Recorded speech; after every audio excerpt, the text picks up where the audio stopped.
Hi friends, എന്തൊക്കെയുണ്ട് എല്ലാവരുടെ വിശേഷങ്ങൾ? എല്ലാവരും സുഖമായിട്ടിരിക്കുന്നല്ലോ അല്ലേ? ഇന്ന് നമ്മൾ ചെമ്മീൻ തോരനാണ് തയ്യാറാക്കാനായിട്ട് പോകുന്നത്. അപ്പോൾ അതിനു വേണ്ടി 1 കിലോ ചെമ്മീൻ എടുത്തിട്ടുണ്ട്. അത് വെട്ടി വൃത്തിയാക്കി കട്ട് ചെയ്തുകൂടെ വെച്ചിരിക്കുകയാണ്. അത്യാവശ്യം വലിയ ചെമ്മീനായിരുന്നു, അതുകൊണ്ട് കട്ട് ചെയ്ത്, ഇല്ലെങ്കിൽ അങ്ങനെ തന്നെ എടുത്താൽ മതി. അപ്പോൾ നമ്മൾ ഒരു ചീനച്ചട്ടി വെച്ചിട്ടുണ്ട്. അതിലേക്ക് 2 സ്പൂൺ വെളിച്ചെണ്ണ ഒഴിച്ചു. വെളിച്ചെണ്ണ ചൂടായി കഴിയുമ്പോൾ നമ്മൾ ആവശ്യത്തിന് കടുക് ഇട്ട് കൊടുക്കണം.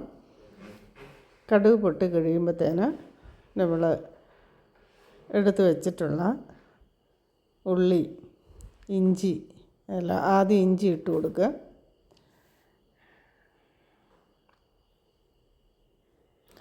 അതിനുശേഷം വെളുത്തുള്ളി ചേർത്ത് കൊടുക്കുക. പിന്നെ 2 പച്ചമുളക് കട്ട് ചെയ്ത് വട്ടത്തിലരിഞ്ഞത്, ചെറിയ ഉള്ളി നീളത്തിൽ കീറി ഇട്ടാൽ മതിയാവും, കറിവേപ്പില, ഇതെല്ലാം കൂടെ ഇട്ടിട്ട് ഉള്ളിയൊക്കെ ഒന്ന് വഴന്ന് വരുന്നിടം വരെ ഒന്ന് വഴറ്റിയെടുക്കണം.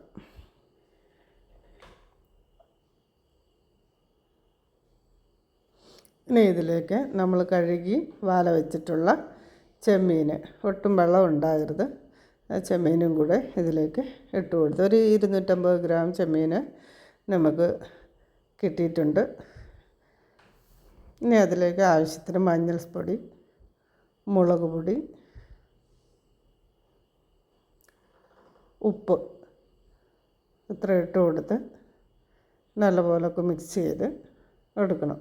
ചെമ്മീൻ അധികം വേവില്ലാത്തത് കൊണ്ട് ഒരു 2 മിനിറ്റ് മൂടി വെച്ച് വേവിച്ചാൽ മതിയാവും. ഒരുപാട് സമയം ചെമ്മീൻ വേവിച്ച് കഴിഞ്ഞാൽ കട്ടി പിടിച്ച് എന്താ പറയുക, നല്ല ബലം പിടിച്ചിരിക്കുന്ന കണ്ടിട്ടുണ്ട്. അപ്പോൾ ഒത്തിരി വേകുമ്പോഴാണ് അതങ്ങനെ ഉണ്ടാകുന്നത്.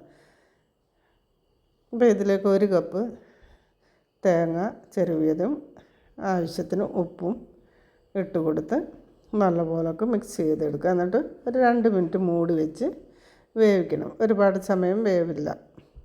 അപ്പോൾ ആകുമ്പോൾ നല്ല സോഫ്റ്റായിട്ട് ചെമ്മീനിരിക്കും. ഒത്തിരി സമയം വെന്ത് പോകുമ്പോഴാണ് ഇത് കട്ടി പിടിച്ചിരിക്കുന്നത്. ഇനി മൂടി മാറ്റിയിട്ട് തുറന്ന് വെച്ചിട്ട് 1 മിനിറ്റ് ഇളക്കി, അത് അതിനകത്തുള്ള വെള്ളമയമൊക്കെ ഒന്ന് മാറി കിട്ടാനായിട്ടാണ് തുറന്ന് വെച്ച് ഇളക്കി എടുക്കുന്നത്.